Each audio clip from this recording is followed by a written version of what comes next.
Mga panukalang batas para sa mga manggagawa, estudyante at overseas Filipino workers, ilan lamang yan sa mga inihaing proposal sa Kamara at Senado sa unang araw ng 20th Congress. Si Meleles Moras sa detalye.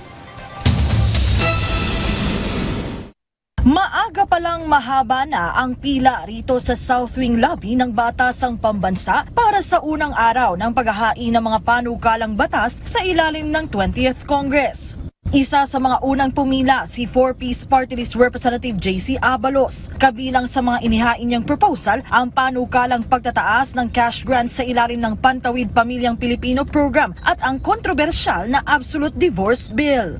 Hindi na naman natin pinipilit or ina-encourage na maghiwalay ang mga married couples dahil napaka-importante at napaka-inviolable, and grabe yung sanctity ng marriage po ay napaka-importante. What we're just saying here is that we must acknowledge the struggles of our countrymen na nasa stuck sa mga ganitong toxic relationships.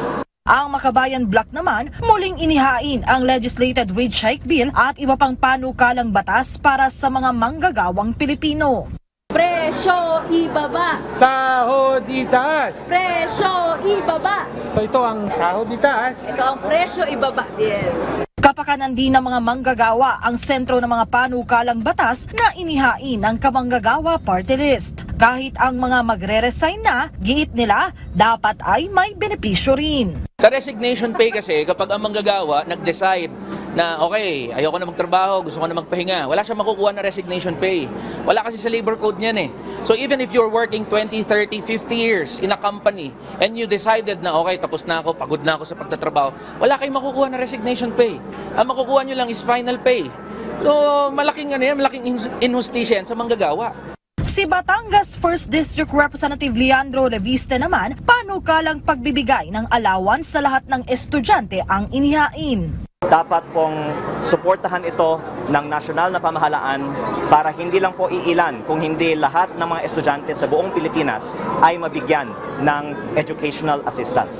Una na ring naghain ng mga panukalang batas ang tumayong House Speaker ng 19th Congress na si re-elected Leyte 1st District Representative Martin Romualdez. Kabilang sa mga inihain niya ang Rice Industry and Consumer Empowerment or RICE Bill, Philippine Centers for Disease Prevention and Control o CDC Bill, Private Basic Education Vouchers Assistance Bill, Eastern Visayas Development Authority Bill at panukalang mag-e-exempt sa mga OFW sa pagbabayad ng premium sa PhilHealth.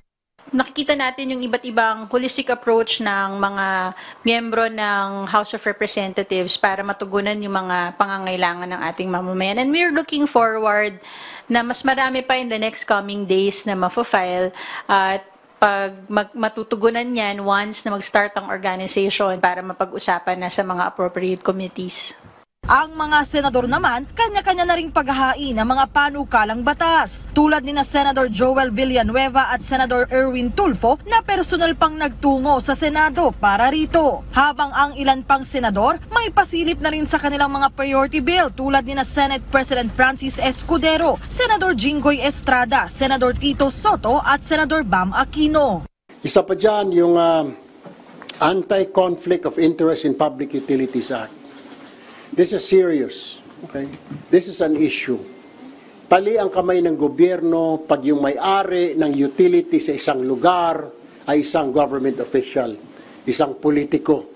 Unang-una dito yung Security of Tenure Ending ENDO Act.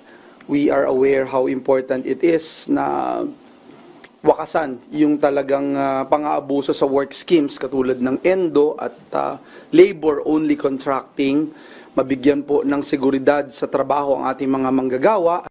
Mahaba-haba pa ang proseso bago tuluyang maisabatas ang isang panukala, pero pagtitiyak ng mga mambabatas, tututukan nila ito para sa kapakanan ng mga Pilipino.